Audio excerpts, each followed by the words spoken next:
最近，以色列国防军空袭了位于加沙地带的一栋媒体大楼，该栋大楼内设有多家国际新闻媒体的分支机构，其中就包括美联社。除此之外，还有一些医生和法律从业者在该栋大楼内办公。该栋大楼在此次空袭中被彻底摧毁。值得庆幸的是，在轰炸大楼前，楼内工作人员就被以色列军方通知撤离，目前无一人在这场轰炸中死亡。巴以局势自10号以来越发恶劣，双方关系急剧恶化。以色列和巴勒斯坦在加沙地带产生严重冲突，巴勒斯坦武装组织哈马斯与以色列国防军在加沙地带不断交火，你来我往，互不相让，已有数百人在交火中死亡。那么此次以色列轰炸一栋媒体大楼是为了什么？该媒体大楼真的如以色列军方所说藏有武装组织情报机构吗？还是以色列另有谋划呢？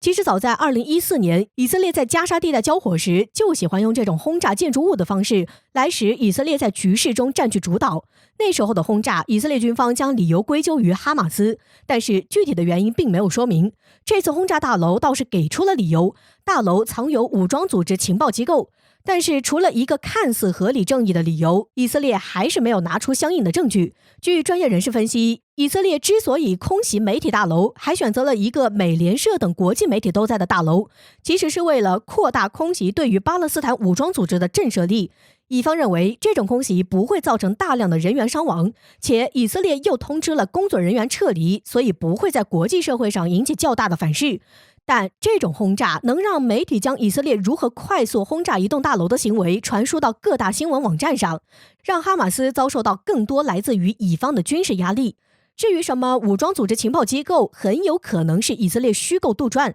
找个冠冕堂皇的理由应付媒体罢了。毕竟总不能直接说我想通过轰炸大楼来震慑哈马斯，而且轰炸的大楼里也有来自美国的媒体，如果不给个看似合理的理由，也不好让拜登政府对美国民众交代。而且在之后拜登和巴以两国的通话中也可以看出，以色列极有可能是在虚构理由。在通话中，美国仍旧坚持支持以色列的立场，对以色列轰炸大楼只说保护媒体记者安全是首要任务，似乎对以色列无证据轰炸大楼无意义，也不需要以色列对这种行为解释道歉什么，就那么简单的一笔带过。美以双方的态度让人很难不怀疑，这次轰炸大楼是一场双簧。以色列早同美国商量好了，试图通过轰炸的行为让全世界都认识到以色列在军事上比巴勒斯坦强。毕竟以色列是美国在中东的代理人，两国早就绑在一条绳子上了。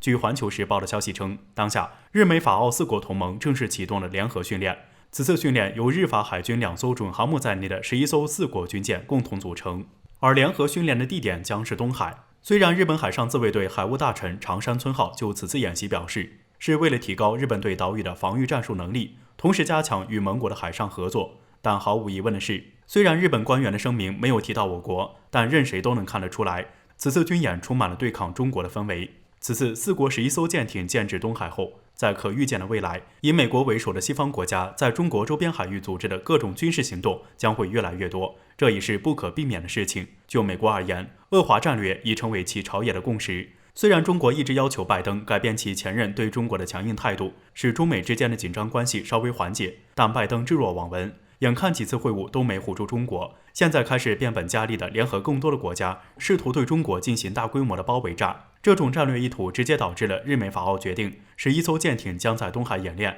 不过，就这样一种规模的军演中，想要威慑我国，那着实是小看我国海军的发展了。西方国家派几艘军舰就能在海岸线上耀武扬威，并迫使我国屈服的时代早已过去。这次4国联合军演，唯二拿得出手的舰艇，也就是日法2艘准航母，其他舰艇的战斗力基本都乏善可陈。据了解，此次参演的2艘准航母分别为伊势号直升机航母和雷电号两栖攻击舰。这2艘准航母前者的满载排水量为14000吨左右，而后者为2.2万吨。这2艘的吨位加起来都没有我国海军上个月在海军节上正式入役的海南舰的吨位大。就这还想吓吓我国吗？那只能说这4国还在沉醉于美国所渲染的美梦中不愿醒来。然而对于我国而言，美国和其盟国在我国周边举办了一系列针对我国的活动，无疑是极不公平的。对此，我国应该有着深刻的认识。就连美国国防部都能直接扬言，中国将有麻烦，且事关统一。美军正在对印太安全形势和力量对比评估，为一场新的太平洋战争做准备。可见，在美国的领导下，国际秩序根本就不存在公平可言，一切皆看拳头。美国小看了我国对国家利益和领土维护的决心，维护领土完整，我国必然不计代价。这一决心是美国人不论做什么、说什么都无法打破的。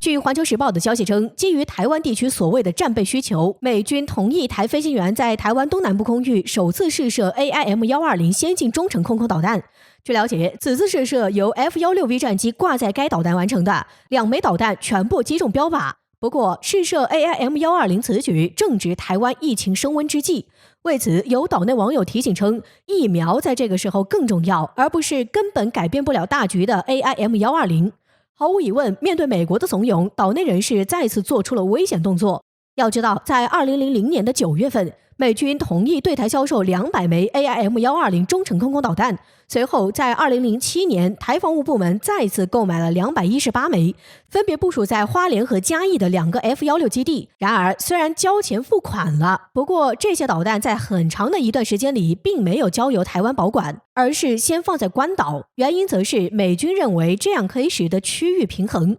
在我军装备性能相当的俄制 R-77中程空导弹之后，这批美制导弹才抵达台湾，但美军仍不允许台湾飞行员在日常训练中实际发射。直到现在，时间过去了20年，台购买的 AIM-120才真正有了实战数据。但这种上世纪的产物对我军真的还存在威胁吗？根据美军官方公布的数据，由于有主动雷达引导， AIM-120C 的射程可达100公里左右，且发射后不用管。如果台现在所拥有的这批 AIM-120美军对其进行了一个升级的话，那该型导弹的射程将增加了 60% 到 80%。与 AIM-120相比，我军的霹雳15空导弹的射程大约在250公里。这也就意味着，即使台飞行员此次试射 AIM-120，但他们面临的局面跟苏联无异。苏联攻击机要切入战场打击目标，得首先挨一轮打才能切入战场，而台战机也是如此。不过，美军对台不再限制其 AIM-120的使用，还是令人相当不爽的。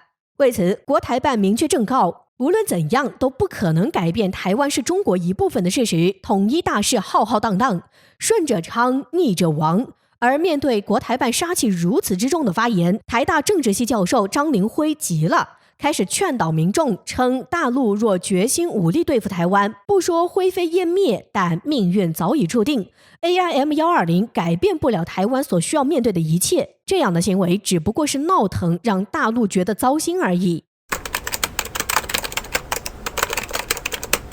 近日，以色列与巴基斯坦间爆发的冲突再度升级，哈马斯面对以色列的狂轰滥炸，做出了最后警告，提醒以色列最好立即撤军，不然将会遭到更加沉重的打击。但是以色列丝毫没有收手的意思，还准备集结地面部队，对巴勒斯坦采取更大规模的进攻，准备一举消灭哈马斯武装。在这危险时刻，中国主动站了出来，并想通过安理会紧急公开会议来缓解当前的紧张局势，却不料被美国拖住了后腿。据法新社近日报道称，中国外长王毅在5月16号主持召开了联合国安理会就巴以冲突问题举行的紧急公开会议。在会议期间，有15个安理会成员国为了在终结巴以敌对状态上达成一致，就重申两国方案的声明进行了谈判。但是对于多国的努力成果，美国却视而不见。在5月16号，美国方面仍继续阻拦这些安理会成员国共同发表的声明。对此，法新社特别指出，这一周以来，美国就先后拒绝了挪威、突尼斯以及中国提出的3个联合声明方案。美国对此做出的解释是，当数千枚火箭弹飞入领土时，以色列有权捍卫自己的主权。不得不说，这明显是美国在巴以间拉偏架，所以才极力阻止中国以及其他国家为缓和紧张局势所做出的努力。最终，由于美国的反对，参加会议的各国在5月16号未能针对巴以冲突达成共识，但是中国却仍然与挪威和突尼斯发表了声明。据新华社报道称，在5月16号的会议结束以后，中国常驻联合国代表与挪威、突尼斯常驻联合国代表在记者见面会上发布了声明，3国代表重申支持根据联合国有关决议和国际法通过谈判达成2国方案，并要求巴以双方立即停止一切暴力行为。对此，有分析人士认为，中美在巴以冲突这件事上，简直就像是互换了角色一样，因为不顾其他国家的反对，强行发布某种声明方案，是美国常做的事情，而中国这次也体验了一下。不过，很明显，这次中国是出于维护世界和平的需要，而美国却站在了国际的对立面，所以我们可以看到，美国已经不再是以前的美国，而中国也不再是以前的中国。现在的国际事务已经不能由美国一个国家说了算，而日益强大的中国也逐渐成为维护世界和平的最大担当。